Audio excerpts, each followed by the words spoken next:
اداکار شان ماضی کی مشہور اداکارہ اور بے شمار فلموں میں مرکزی کردار ادا کرنے والی اداکارہ نیلو اور فلم ساز ریاض شاہد کے بیٹے ہیں۔ شان نے 2 فلمیں ڈائریکٹ کی اور 500 سے زائد لالی ووڈ فلموں میں اداکاری کر چکے ہیں۔ ناظرین، آگے دیکھنے سے پہلے آپ سے درخواست ہے کہ اگر آپ ہمارے چینل پر نئے ہیں تو پلیز اسے سبسکرائب کریں، لائک اور شیئر کرنے کے ساتھ ساتھ بیل کے بٹن کو بھی ضرور دبائیں تاکہ ہماری آئندہ آنے والی ویڈیوز آپ تک بر وقت پہنچ سکیں۔ شان ایک مشہور اور معروف اداکار ہونے کے ساتھ ساتھ اچھے رائٹر بھی ہیں۔ شان نے اپنی محنت اور منفرد انداز کی بدولت بے شمار ایوارڈز حاصل کیے، جن میں نگار awards, Lux style awards, Pakistan media award اور ARY فلم ایوارڈ شامل ہیں۔ شان پاکستان کے مشہور فلمی اداکار اور ہدایت کار ہیں۔ ان کی مشہور فلموں میں بلندی، گھونگھٹ اور خدا کے لیے ہیں۔ شان نے فلموں کا آغاز بچپن میں چائلڈ اسٹار کی حیثیت سے چند چھوٹے چھوٹے کردار کر کے کیا، لیکن بلندی کو ان کی پہلی بڑی فلم سمجھا جاتا ہے، جس میں انہوں نے اداکارہ ریما کے ساتھ مرکزی کردار ادا کیا۔ شان کی وجہ شہرت سلطان راہی کے انداز کی مار دھاڑ والی پنجابی فلمیں ہیں، اس لیے انہیں موجودہ دور کا سلطان راہی بھی کہا گیا ہے۔ آئیے اداکار شان کے والد ریاض شاہد کی زندگی پر ایک نظر ڈالتے ہیں۔ ریاض شاہد 1930 کو لاہور میں پیدا ہوئے۔ ان کا اصل نام شیخ ریاض تھا۔ وہ ایک کشمیری گھرانے میں پیدا ہوئے۔ لاہور کے اسلامیہ کالج سے تعلیم حاصل کرنے کے بعد انہوں نے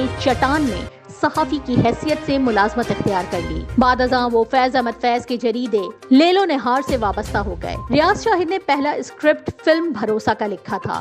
یہ فلم 1958 میں ریلیز ہوئی۔ اس فلم نے ریاض شاہد کو شہرت کی بلندیوں پر پہنچا دیا۔ 1962 میں پہلی بار فلم سسرال میں ہدایت کاری کے فرائض سر انجام دیے۔ ریاض شاہد نے 32 فلموں کی کہانیاں اور مکالمے لکھے۔ اس حیثیت سے ان کی جن فلموں نے بے مثال کامیابی حاصل کی، یہاں یہ کہا جا سکتا ہے کہ شان ایک ایسی ڈائنامک پرسنالٹی کے مالک ہیں جو اپنے والد سے 2 قدم آگے جاتے ہوئے محسوس ہوتے ہیں۔ دوستوں، ہماری یہ کاوش آپ کو کیسی لگی؟ کمنٹ سیکشن میں کمنٹ کر کے ضرور بتائیں تاکہ ہماری حوصلہ افزائی ہو سکے۔